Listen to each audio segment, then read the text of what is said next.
Então, conta-me como é que tu conheceste o Baldwin? Olha, a primeira vez devia ter uns 17 anos nos Estados Unidos. Onde é que estavas nos Estados Unidos? Estava em Baltimore na época e comprei o Giovanni's Room, né?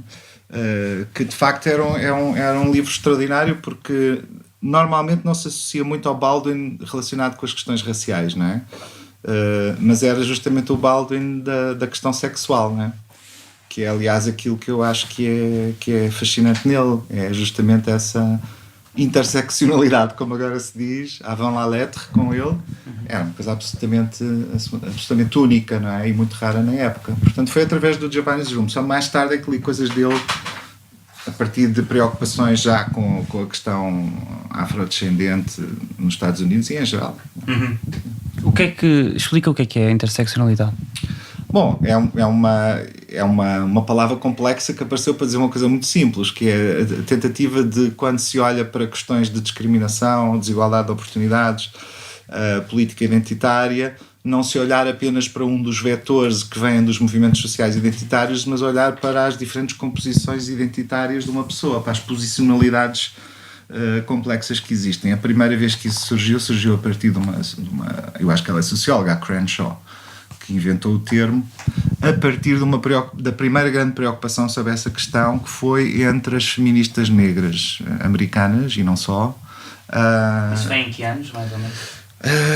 A partir isto já se pensava nos anos 70 e 80, mas nos anos 90 a coisa é bastante estabelecida nos próprios movimentos, porque as mulheres negras feministas sentiam a contradição entre a participação no movimento feminista, onde eram tratadas sobretudo como negras, e a participação no movimento negro, onde eram tratadas sobretudo como mulheres, não é? E portanto sentiram a necessidade de perceber mais, do ponto de vista teórico, perceber de uma forma mais fina as diferentes camadas que constituem a identidade de qualquer pessoa, como é que isso se articula politicamente e as contradições e tensões que isso gera, não é? Se pensares em termos de classe, sexualidade, género, raça, etnicidade, religião, etc, etc, tens de facto camadas que se cruzam interseccionalmente de uma forma muito mais rica. E o Baldwin o que tem é que, depois dessa experiência com o Giovanni's Room, que é obviamente uma coisa muito mais preocupada com a sexualidade e com o facto dele ter sido gay, não é? É justamente isso. Eu acho que é essa a homossexualidade assumida e pensada e refletida dele, politicamente, que faz com que ele seja um autor tão rico. Porque não tem uma agenda só e percebe as contradições entre as coisas. A forma como ele fala de raça, ele explica muitíssimo bem o que é ser negro nos Estados Unidos. Mas ele explica isso de uma forma que eu acho que só é possível ao mesmo tempo sendo um gay politizado. Isto é, ele percebe que a coisa não se organiza apenas através da divisão branco-negro, porque ele percebe as questões de género e sexualidade que organizam qualquer um desses segmentos, quer o branco, quer o negro. E percebe como é que se reproduzem ideias, por exemplo, de masculinidade, ideias de família, de parentesco, etc., como formas de reproduzir a hierarquia racial também. E isso é muito subtil no trabalho dele, mas percebe-se isso de uma forma que é muito mais rica do que se fosse um autor preocupado com a política gay ou um autor preocupado com a política negra apenas. Mas não se fala muito, não é, de Baldwin como não heterossexual, não é? Não se fala sobre a sexualidade do Baldwin usualmente quando se escreve. Outra coisa que vamos estar a discutir também é quão conhecido é que o Baldwin é, mas mesmo quando se fala sobre ele, o I'm Not Your Negro excluiu totalmente a característica queer do Baldwin. Exatamente. Eu, aliás, achei isso perturbador. Não tem explicação, mas há hipóteses. Quer dizer, uma das hipóteses é que determinadas agendas se sobrepõem a outras por necessidade política. Quer dizer, quem presta atenção a ele presta mais atenção a esse aspecto por qualquer razão, né? Mas eu acho que a ideia, a racialização de alguém tem uma força gigantesca. Eu acho que é uma coisa muito forte. Para o bem e para o mal. Quer dizer, o processo de racialização é mau, portanto, desde logo, marca as pessoas para sempre. Mas, por outro lado, também nos movimentos emancipatórios ele se torna muito preponderante. Quer dizer, tudo o resto fica um bocadinho secundário, não é? E eu acho que há uma secundarização da identidade gay dele. Acho que há, claramente. no aproveitamento que se tem feito, aproveitamento no sentido, na utilização que se tem feito da obra dele e da figura dele. Tem sido muito mais em torno das preocupações contemporâneas com o Black Lives Matter, com a sensação do prolongamento da racialização nos Estados Unidos e da ilusão do pós-racial. É muito mais por aí que a coisa vai. Por outro lado, eu acho que provavelmente grande parte do movimento gay mais hegemónico, sobretudo nos Estados Unidos, não liga nenhuma a questões de racialidade e provavelmente não fez do Baldwin um ícone e um exemplo. Isso também é verdade. Porquê? Porque é que não fez, não é? É verdade que o Baldwin... Nunca fez? Não.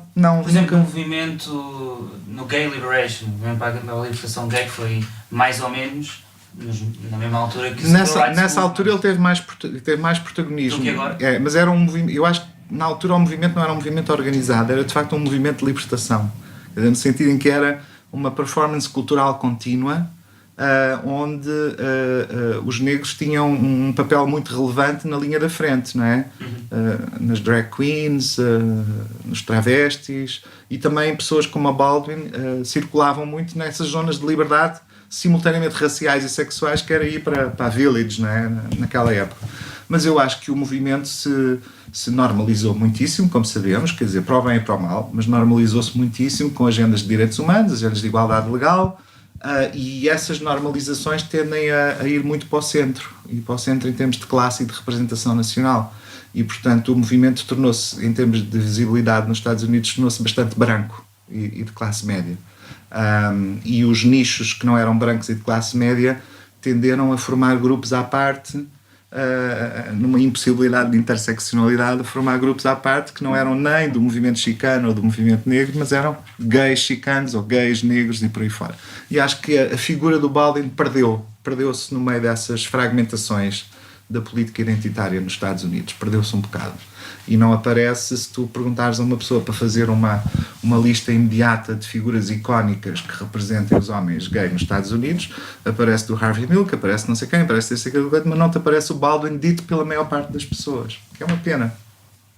O que é que tu achaste do I'm Not Your Negro? Eu achei que tem uma função pedagógica fantástica, acho que é mesmo, é emocionalmente muito forte. E estou espantado, no bom sentido, com a importância que ganhou fora dos Estados Unidos. Não é? Que nos Estados Unidos tivesse importância era compreensível. Que um português frequentador de cinema em Lisboa, no Porto, veja o I'm Not Your Negro e fique e seja interpelado por ele, acho que é uma coisa muito boa. Agora, eu não sei se isso permite o salto seguinte, que era o desejável, que é as pessoas conseguirem fazer a analogia para cá. Não é?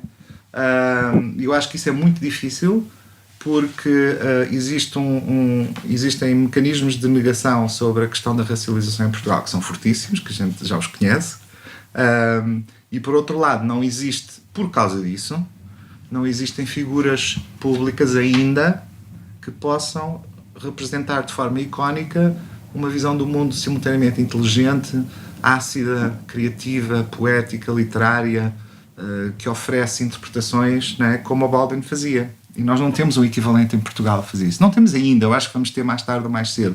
E há montes de pessoas que agem publicamente a partir da sua identificação negra ou afrodescendente, que agem publicamente já com imensa criatividade, imensa inteligência, imensa argúcia política, mas não são figuras icónicas ainda, não é?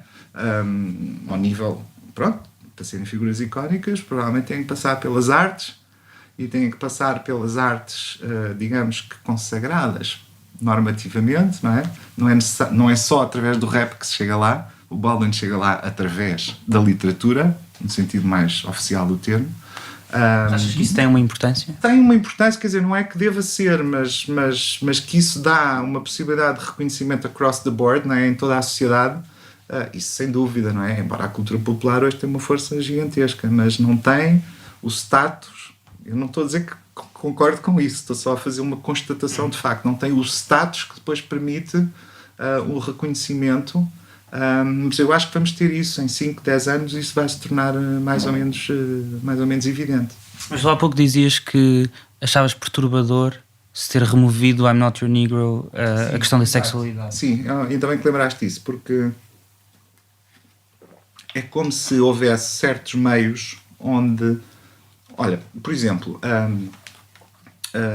muitas pessoas no movimento negro e afrodescendente em Portugal, que está mais conotado, óbvio, por razões óbvias, com o campo progressista, da esquerda e por aí fora, queixam-se elas próprias de que dentro do campo da esquerda muitas vezes a sua causa é secundarizada em nome de causas maiores, supostamente relacionadas com o trabalho e com a classe social. Não é? Essa queixa aparece imenso. Por exemplo, o Mamadou faz muito essa queixa e essa crítica que eu subscrevo completamente.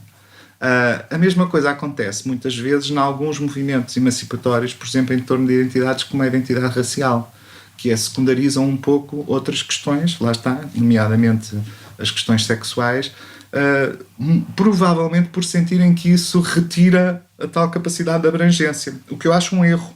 Acho um erro, quer dizer, o Baldwin só é o Baldwin porque é também gay, não há mais, não há volta a dar a isso, não é? Mas de facto o filme corta completamente o aspecto da sua capacidade de intervenção nas questões sexuais.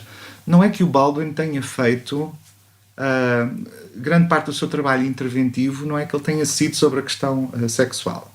Efetivamente foi muito mais sobre aquilo que ele sentia que era importante falar, que era a questão racial.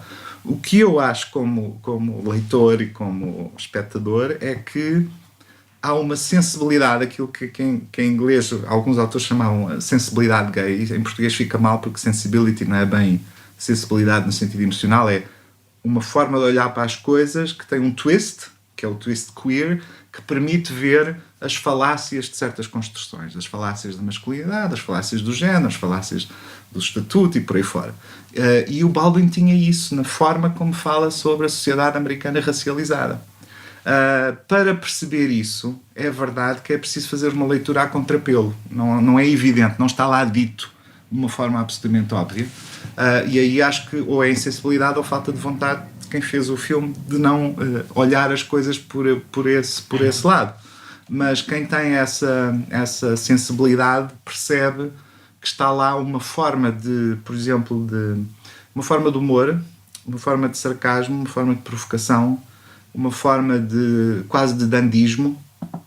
Há qualquer coisa de Oscar Wilde às vezes ali. Qualquer coisa de se colocar de fora porque foi posto de fora e conseguir olhar as coisas de fora para dentro, como quem está fora de uma casa, olhar para uma casa onde há uma celebração de Natal porque foi posto de fora da celebração de Natal. É um pouco esse tipo de imagem, e consegue olhar e perceber o que se está a passar de uma forma distanciada, e acho que isso é muito evidente nas coisas dele, mesmo filtradas pelo filme do I'm Not Your Negro, mesmo quando se está a falar sobre ele, quando se dá exemplos do que ele diz, eu vejo lá esse humor sofrido que o Oscar Wilde também tinha. Há ali coisas que são muito vêm da mesma tradição, eu acho. Voltando ao Giovanni's Room, ele foi publicado em 56, antes ainda da libertação, não é? Que relevância é que ele teve principalmente para ti, que tu leste aos 17 anos? Olha, foi justamente a primeira. Olha, antes disso, uma das coisas que eu devia dizer é que quando eu li o livro, e é aqueles livros, aqueles paperbacks de segunda mão, muito baratos e não sei o quê, numa época em que os livros não tinham as fotografias dos autores, não é? Porque ainda não havia o Star System para escritores. Que aliás acho que continua a não interessar para nada a cara de um escritor na contracapa, mas pronto, mas hoje em dia a contracapa inteira é a cara do escritor. E eu era um jovenzinho, ignorante, acabado de chegar aos Estados Unidos, não sei o quê, e portanto sabia muito pouco de muita coisa, e não fazia a mínima ideia que ele era negro quando li da primeira vez. E não havia internet, e as coisas não se investigavam com a mesma facilidade. E eu acho que só tempo depois é que eu percebi quem ele era, e depois fui procurar as outras coisas dele, não é? E mais tarde li outras coisas. E o que é interessante é que ao leres o Giovanni Room tu percebes que há negritude no livro, mas não sabes que a própria pessoa está a falar a partir da sua experiência, embora ele diga que aquilo não é autobiográfico. Mas o David é loiro, branco, não é? Exatamente, e portanto o David que é a personagem principal. Exato, ficas naquela de, está a falar da questão da sexualidade, e a questão da sexualidade é arracial, percebes? No fundo ficas com essa impressão, ela não é racializada. Mas claramente, e quando depois mais tarde percebo o resto da obra dele, retrospectivamente percebo a importância que estava ali de ser um autor negro. Agora, pode-se criticá-lo pelo seguinte, por uma certa segmentação, não é? Por numa certa área segmentar as coisas em temáticas que têm a ver com a sexualidade, noutra área segmentar nas que têm a ver com a racialidade, por assim dizer. Mas muito cedo nos Estados Unidos ele foi visto como as duas coisas ao mesmo tempo, não é? Como alguém que falava sobre as duas coisas ao mesmo tempo. Mas que relevância é que teve o livro para ti quando tu o leste naquela altura? Para já fazia parte de um leque muito restrito de livros que não fossem obras clássicas, não é? E que se passassem hoje, enfim, tempo próximo, em situações urbanas, contemporâneas, com pessoas reais e por aí fora, que falavam obviamente do que era o dilema de uma pessoa descobrir o desejo homossexual quando estava a ser ensinada e criada para não o ser. Pronto, basicamente é isso, e nesse sentido muito mais universal do que específico.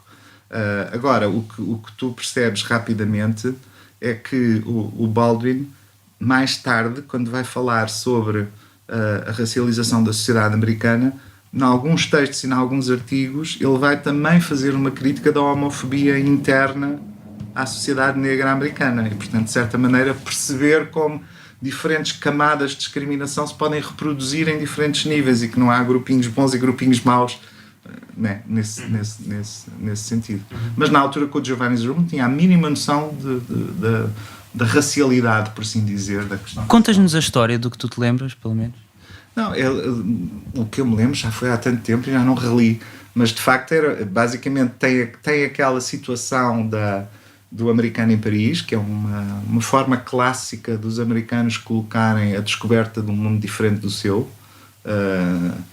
Os americanos têm uma consciência crítica autocrítica de provincianismo, e Paris é uma espécie de imagem do local onde se pode ser cosmopolita, e há uma tradição literária americana gigantesca nisso.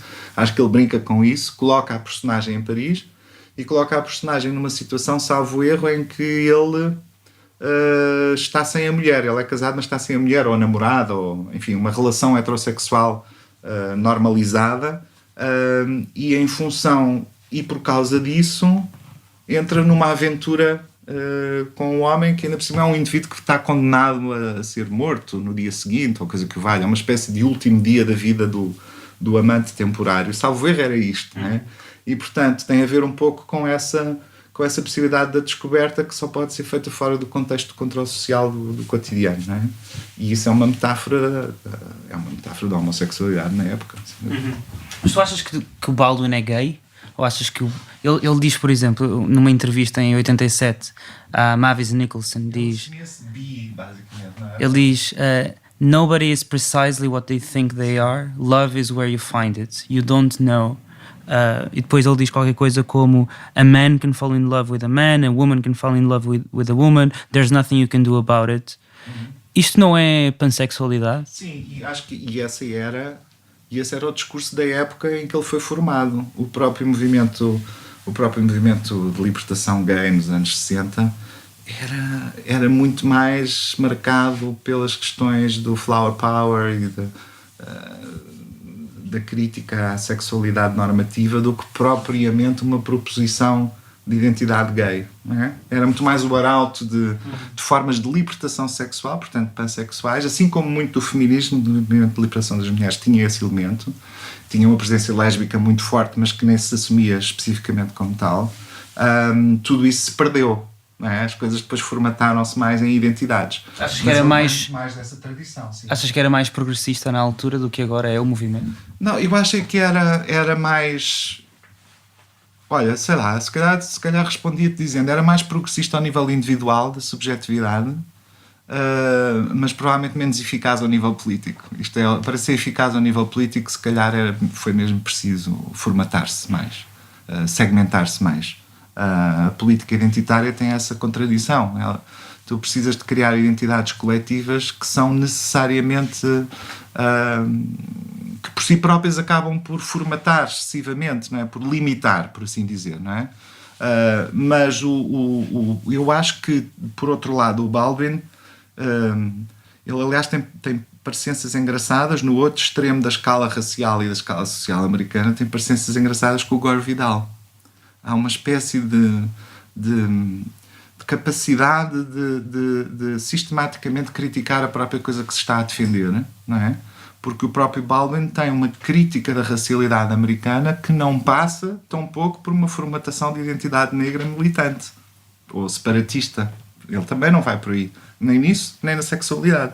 Quando havia na altura pessoas que defendiam isso. Sim, exatamente. E eu acho que isso tem a ver com as contradições dinâmicas das várias identidades dele. Por exemplo, uma delas é ser letrado, não é? E ser cosmopolita, e ser circulante, e ser uma pessoa que viajou e foi para fora. E portanto... Porquê é que achas que ele foi para fora? Porquê é que achas que ele foi viver para Paris, por exemplo? Eu acho que é justamente isso. Ele de certa maneira recusa, e também tem capital para poder recusar, ele recusa identificações muito nítidas, por exemplo, de onde é que ele reside, a que classe social é que pertence, que tipo de cultura popular é que ele transporta, que caracterizam certos segmentos do ativismo negro americano.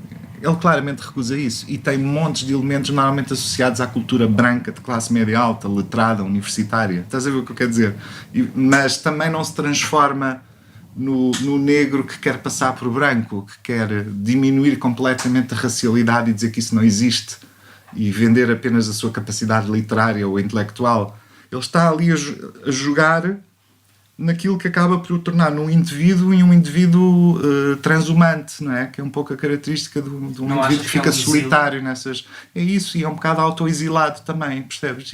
Mas exilado também das conexões negras americanas, percebes? Ele não está ligado à comunidade negra e ao ativismo negro, está exilado disso, assim como está exilado da América supremacista, que é o seu grande inimigo, e como de certa maneira está isolado de uma identificação gay política bastante explícita. Portanto, é de facto um indivíduo, não é? Nós não associamos o Baldwin a determinados movimentos. Por exemplo, não falamos do Baldwin e não falamos logo de uma sigla de um movimento ou de uma...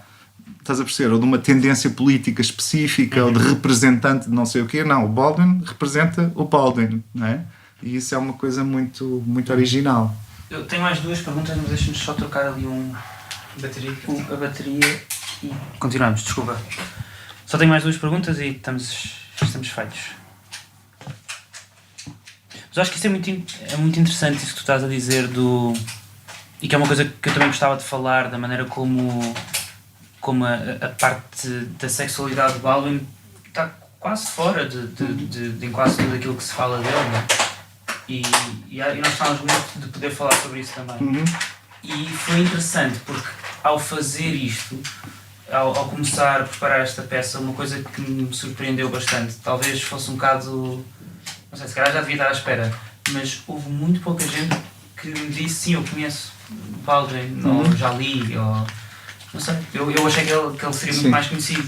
E depois a parte a parte LGBT e queer do Baldwin ainda mais, não é? Não há muita gente que dissesse que sim, li o Giovanni's Room, ou coisa do género. Porque o Giovanni's Room, eu li-o e ter sido escrito naquela altura é uma coisa inacreditável. Não é? 56, foi aí? Exatamente, foi em 56. Não é? Ter sido escrito em 56. Quando quiseres. Ok. Espera aí. Agora. Ok, então, o que é que eu tinha aqui mais? Tinha aqui mais duas perguntas. Qual é que é a importância, se é que existe, do Baldwin na academia? Olha, cá que eu saiba nenhuma.